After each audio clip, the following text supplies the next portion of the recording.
Forgive your partner. दोस्तों, पिछले chapter में हमने डिस्कस किया था कि शादी के लिए पार्टनर सेलेक्ट करने में किन बातों को ध्यान में रखना चाहिए। इस चैप्टर में इससे रिलेटेड कुछ और फैक्ट्स के बारे में हम बात करेंगे। साथ ही मैरिटल लाइफ के प्रॉब्लम्स को सॉल्व करने के बारे में भी बात करेंगे। जब हम शादी में प्यार, सच्चाई, ईमानदारी, लॉयल्टी को इग्नोर करके फाइनेंशियल कंडीशन या प्रेस्टीज या ईगो को बेस बनाते हैं, तो ऐसी शादी झूठ की नींव पर टिकी होती है। जैसे ही फाइनेंशियल प्रॉब्लम स्टार्ट होंगी, शादी भी टूट जाएगी। लेकिन अगर शादी में प्यार को इंपॉर्टेंस दिया जाए तो प्यार प्रॉब्लम्स के साथ कमजोर नहीं होता, बल्कि और स्ट्रांग होता है। सच्चाई, ईमानदारी, दयालुता प्यार के ही एलिमेंट्स हैं। जिसकी फीलिंग्स में प्यार होगा, उसके अंदर सच्चाई, ईमानदारी और दयालुता भी होगी। जब दो दिल लव और फ्रीडम के पॉइंट पर एक हो जाएं, तो ये बेस्ट सिचुएशन होती है शादी करने के लिए। लेकिन जब किसी की शादी हो गई हो और उसे लगता हो कि उसकी शादी गलत हो गई है, यानी उसको अपना लाइफ पार्टनर सही नहीं मिला है और इससे उसकी लाइफ में मैरिटल प्रॉब्लम स्टार्ट हो गई है, तब उसे कैसे सॉल्व किया जा सकता है?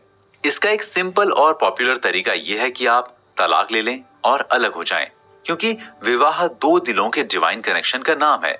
जहां दो दिल प्यार, शांति और सच्चाई के साथ एक दूसरे के साथ कनेक्शन को फील नहीं करते, वहां शादी जैसी कोई चीज बची नहीं है।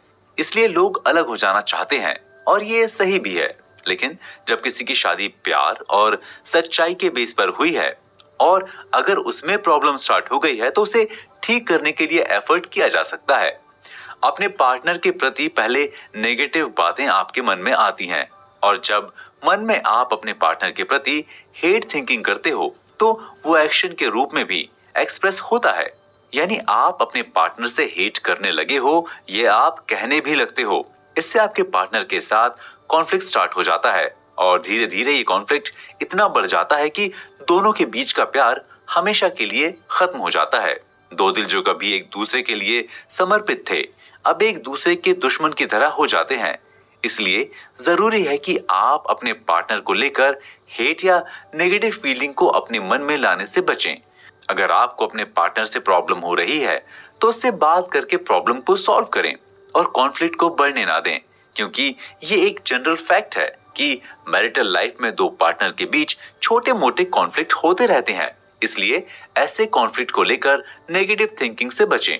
ऐसा ना सोचें कि आपके पार्टनर ने आपका दिल दुखाने वाली कोई बात कह दी है तो वही सच है। आप अपने पार्टनर को चांस दें, टाइम दें, ताकि वो अपनी गलती को फील कर सके। इसके साथ आपको ये भी ध्यान रखना चाहिए कि आप अपने पार्टनर से प्यार करते हैं, इसलिए अगर उसने कोई गलती की भी है तो उसे माफ करने की भी कोशिश करें। ये मानकर चलें कि वो भी इंसान है, कोई भगवान नहीं, इसलिए उससे भी गलती हो सकती है।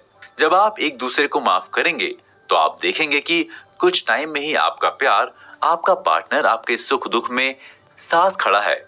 इससे आपके बीच की बॉन्डिंग और स्ट्रांग हो जाती है। लेकिन जब लंबे टाइम तक कॉन्फ्लिक्ट बना रहता है, तो इस सिचुएशन में रिलेशन को हैंडल करना टफ हो जाता है।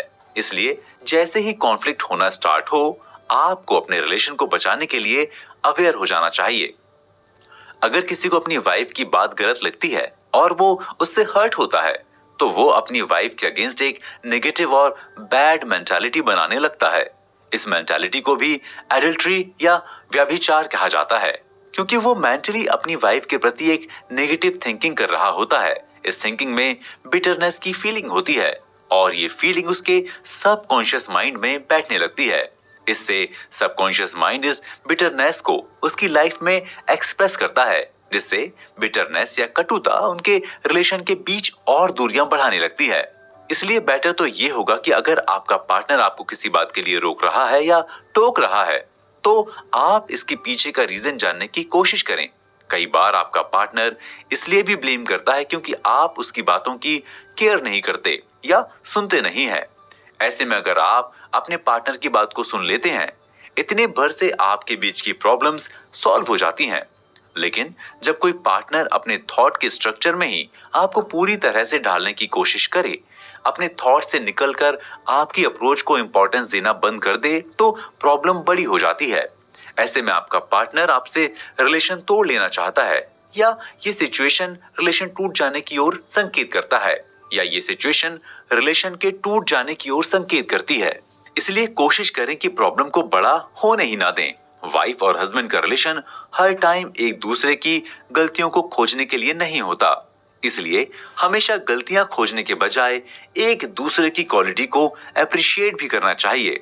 इससे दोनों पार्टनर्स के बीच की बॉन्डिंग स्ट्रांग होती है